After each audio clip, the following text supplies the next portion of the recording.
কেমন আছো সবাই? আশা করি সবাই ভালো ও সুস্থ আছো। আগামী দিনেও সবাই সুস্থ ভালো থাকবে ও এইভাবে আমার সঙ্গে থাকবে। তো সবাইকে নমস্কার, আমি সোমনাথ বক্সি। আমার চ্যানেল আননোন কন্টিনেন্টে সবাইকে স্বাগত। তো আজ যে বিষয়টা নিয়ে ছোট্ট করে আলোচনা করবো সেটা হচ্ছে কালিয়াগঞ্জে বাই ইলেকশান। যে এই ইলেকশানটা 19শে জুন হয়েছিল ও রেজাল্ট বেরিয়েছে 23শে জুন। তো সেই ইলেকশানের রেজাল্ট ও ভোট পরবর্তী হিংসা নিয়ে কিছু আলোচনা করবো, সঙ্গে থাকুন তাহলে। সর্বপ্রথম বলি, কালিয়াগঞ্জ বিধানসভাটা উপস্থিত আছে আমাদের পশ্চিমবাংলার নদিয়া জেলায় ও বিধানসভার নাম্বার হচ্ছে 80 নম্বর বিধানসভা। তো এই বিধানসভায় বাই ইলেকশান হলো এই কিছুদিন আগে। সবাইকে যে যেমন বললাম আমি, তো বাই ইলেকশনে জিতেছে আমাদের পশ্চিমবাংলার শাসক দল তৃণমূল কংগ্রেস ও বিরোধী দল হয়েছে ভারতীয় জনতা পার্টি, মানে বিজেপি। তো 19শে জুন ভোট হয়েছে। ভোটের সকাল থেকেই প্রত্যেক খবরের চ্যানেলেই দেখাচ্ছিল যে বিরোধী দলের বুথ এজেন্টে ঢুকতে দেওয়া হচ্ছে না, বিরোধী দলের কর্মীদের হ্যারাসমেন্ট করা হচ্ছে, যে বিরোধী দলের যে প্রার্থী আছে, পদপ্রার্থী, ঠিক আছে, তার সঙ্গে দুর্ব্যবহার করা হচ্ছে, হেনস্থা করা হচ্ছে। তবে শাসক দলের তরফ থেকে শাসক দলের নেতা কর্মীরা এরকম করছিল। এটা প্রত্যেক খবরের চ্যানেলে এরকম খবর দেখাচ্ছিল। আর সেদিন খুবই বৃষ্টি হচ্ছিল। এর দরুন অনেক মানুষ ভোট দিতেও আসতে পারেনি। তার ফলে ভোটের টার্ন আউট অনেক কমই ছিল। তার সঙ্গে সেদিন যে ঝুট ঝামেলা হলো কালীগঞ্জ উপনির্বাচনে, তার জন্য আমাদের পশ্চিমবাংলার প্রধান বিরোধী দল সারা রাজ্যব্যাপী খুবই প্রোটেস্ট করেছে, সেটা সবাই জানো। তারপরে ভোটের রেজাল্ট বেরোলো 23শে জুন।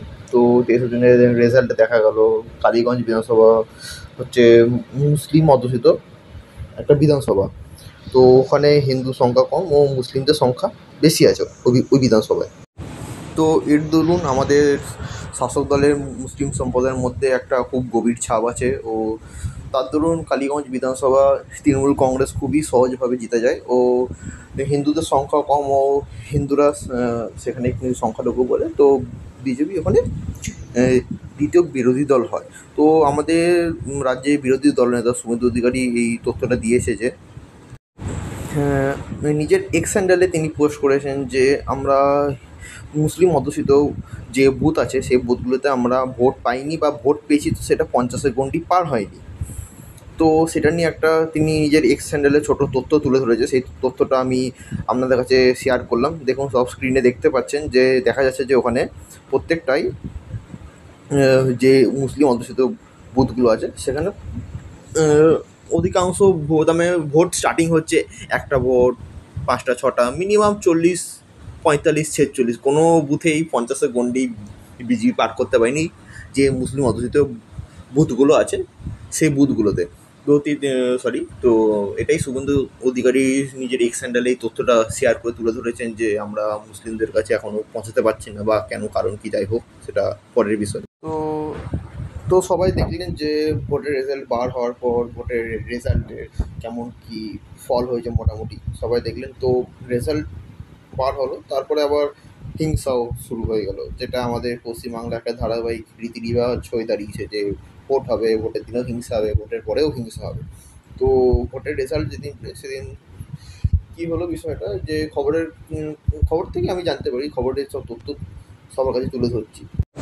তো ভোটে জেতার পর বিকালে শাসক দলের কিছু কর্মীরা তো সেই বিধানসভাতেই একটা বিজয় মিছিল বের করে। সেই বিজয় মিছিলে তারা বোম নিয়ে বিজয় উৎসব সেলিব্রেশন করছিল। তারপর কোথা থেকে একটা ছোটো বাচ্চা মেয়ে চলে আসো সেই মাঝখানে। তো সেই বোমের আঘাতে বাচ্চা মেয়েটার মৃত্যু হয়। সেই মৃত্যুটা খুবই, আমি বলবো, দুর্ভাগ্যজনক। তো সেটা নিয়ে রাজ্য রাজনীতি খুবই গরম হয়ে যায়।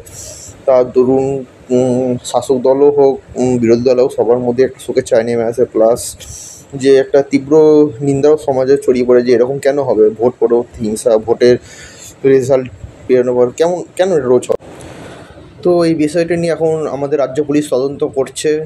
দেখা যাক কতদূর তদন্ত এগোয় বা কারা কারা দোষী সাব্যস্ত হয়। অবশ্যই একটা সাধারণ মানুষ হয়, আমি চাই যে দোষীরা শাস্তি পাক ও ন্যায্য বিচার হোক ও বাচ্চা মেয়ের মা বাবা বিচার পাক। তো এই ছিল তথ্য এই ছোট সময় অনেকটাই চেষ্টা করেছি, অনেকটা তথ্য দিয়ে পুরো বিষয়টা কভার করার। তো আশা করি আমি সম্পূর্ণ সমর্থ হয়েছি। তো কারোর কোনো মতামত থাকলে অবশ্যই কমেন্ট বক্সে জানাবে, ও আমার তথ্যটা ও আমার ভিডিওটা ভালো লেগে থাকলে আমার চ্যানেলটাকে সাবস্ক্রাইব করে নেবে, ও বন্ধু বান্ধব আত্মীয় স্বজনদের মধ্যে আমার ভিডিওটাকে শেয়ার করে দেবে। তো এইভাবে আশা করি আগামী দিনে সবাই পাশে থাকবে। ও যাই হোক, ধন্যবাদ সবাইকে, সুস্থ থাকুন, ভালো থাকুন, টাটা বাই বাই, আবার দেখা হবে নতুন কিছু তথ্য নিয়ে, সঙ্গে থাকুন বন্ধুরা।